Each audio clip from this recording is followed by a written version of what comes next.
Vejam, portanto, senhores, que há muito o que se pensar e estudar a respeito desta matéria, competências normativas em direito ambiental,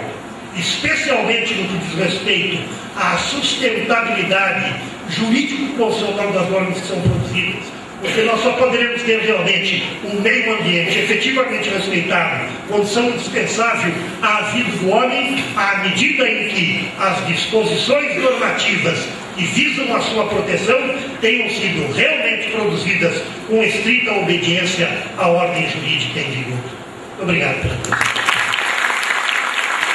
Relatório de impacto ambiental.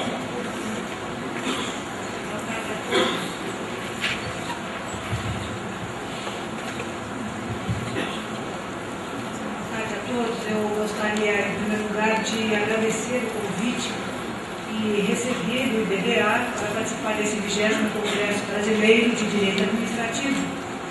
E aqui gostaria de especificamente agradecer ao presidente do IBDA, o Dr. Juarez de Freitas, também o primeiro vice-presidente, o Dr. Clóvis Besmos, o Dr. Fabrício Mota, que nos recebeu e nos acolhe também aqui, nessa cidade, e também agradecer aqui a presidência da mesa, nesse momento, ao Dr. Frederico Mendonça Pelho, e dizer da minha satisfação em participar da mesa contando os palestrantes, tão grandes estudiosos, renomados, né? A doutora Maria Cristina César de Oliveira, o Dr. Márcio Camaruzano e o Dr. Clemerson Berlim Cleve. Eu gostaria de pedir a licença à mesa e aos ouvintes para me levantar e utilizar o PowerPoint.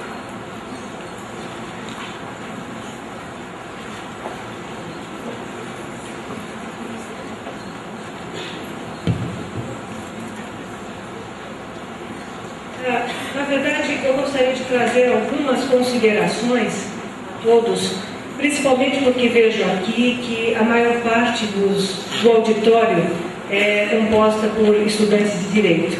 Aliás, tenho meu grande apreço, não é? Porque fui estudante e continuo sendo estudante. Então, eu vou pensar algumas questões relativas ao tema, embora a matéria seja bastante extensa, talvez isso devesse merecer um tempo maior de estudos, mas vai aqui como, digamos, uma pequena colaboração para um melhor entendimento a respeito do RIMA, do relatório de impacto do meio ambiente, que na verdade faz parte de um procedimento administrativo maior, a consideração de que o meio ambiente deve ser protegido por todos, é dever do Estado, na verdade é o poder dever, e o Estado tem determinadas obrigações para dar efetividade ao direito ao ambiente ecologicamente equilibrado, ou seja, para propiciar a qualidade de vida, o que tem a ver com a segurança, com o bem-estar, com a saúde e vários outros fatores do ser humano na Terra. O princípio 17 da declaração da reunião que houve em 1992, a ECO 92, tratou da avaliação do impacto ambiental, e eu gostaria de fazer uma pequena introdução, ainda que breve e acelerada e rápida, na verdade acelerada, não é? Porque para entendermos o RIMA e as dificuldades e a necessidade que se tem de proteção do meio ambiente, não há como não examinarmos um pouco uma situação maior, que é a de avaliação de impacto ambiental, que já em 1992, aliás anteriormente, mas em 92 foi colocado como princípio a avaliação do impacto ambiental como instrumento nacional para as atividades e obras que possam vir a ter impacto considerável sobre o meio ambiente. O nosso artigo 225 caput, naturalmente, trata da matéria de forma específica. A Constituição de 88 traz, então, esse direito ao ambiente equilibrado como direito fundamental e, então, impõe a obrigação, não só ao poder público, mas a toda a coletividade, de proteger o meio ambiente. O artigo 225, parágrafo 1º, inciso 4º, traz especificamente uma das obrigações que o Estado, que o poder público, portanto, tem para assegurar a efetividade desse direito, e no inciso 4º estabelece que deve exigir exigir, e aqui na verdade é exigir, é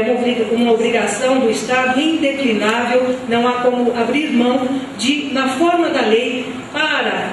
a instalação de obra ou atividade que tenha potencialidade de afetar o meio ambiente, mas de forma significativa, não qualquer obra ou atividade que venha a causar qualquer forma de interferência no meio ambiente, mas aquela que tenha ou que possa causar significativa degradação do meio ambiente. Deve o Estado exigir estudo prévio de impacto ambiental a que se dará publicidade. Então, aí sempre a Constituição Federal garante o princípio da publicidade, ou seja, acesso de toda a sociedade aos procedimentos administrativos que estejam voltados à concessão de licenças ambientais, como aliás bem explicitado pelo palestrante que me antecedeu, para que então possa ser licenciada a obra ou atividade. E isso está dentro de um conceito, de um contexto maior, porque a Constituição Federal ela assegura a livre iniciativa, a atividade econômica que é baseada na livre iniciativa, na valorização do trabalho humano para a dignidade da pessoa humana, esse princípio da dignidade da pessoa humana esculpido na Constituição Federal. Então, todo esse tratamento constitucional relativamente à propriedade privada e à função social, hoje se fala em função socioambiental da propriedade, o direito de propriedade só pode ser exercido na medida em que o for com atenção à proteção, à preservação do meio ambiente. E nesse ponto, então, o Estado, a administração pública, tem o poder de polícia administrativa, e aqui no caso, o poder de polícia administrativa ambiental, a partir daquele conceito do artigo 78 do CTN, na verdade é uma conceituação que merece ser melhor esmiuçada, mas o poder público deve condicionar os direitos e garantias individuais, especialmente nesse âmbito que é o de proteção do meio ambiente, quando o administrado ou os administrados, sejam pessoas públicas, pessoas jurídicas, ou pessoas naturais, tenham a intenção de explorar atividades, e essa atividade deve ser regulada, porque o meio ambiente, na verdade, é patrimônio público, é um bem, a Constituição Federal assim o considera um bem de uso comum do povo e deve ser utilizado com controle do poder público.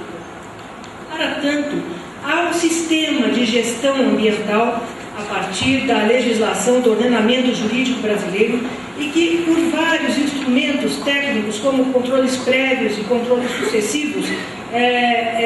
permite esta proteção do meio ambiente. Esses controles prévios são, em gênero, a avaliação de impactos ambientais e o licenciamento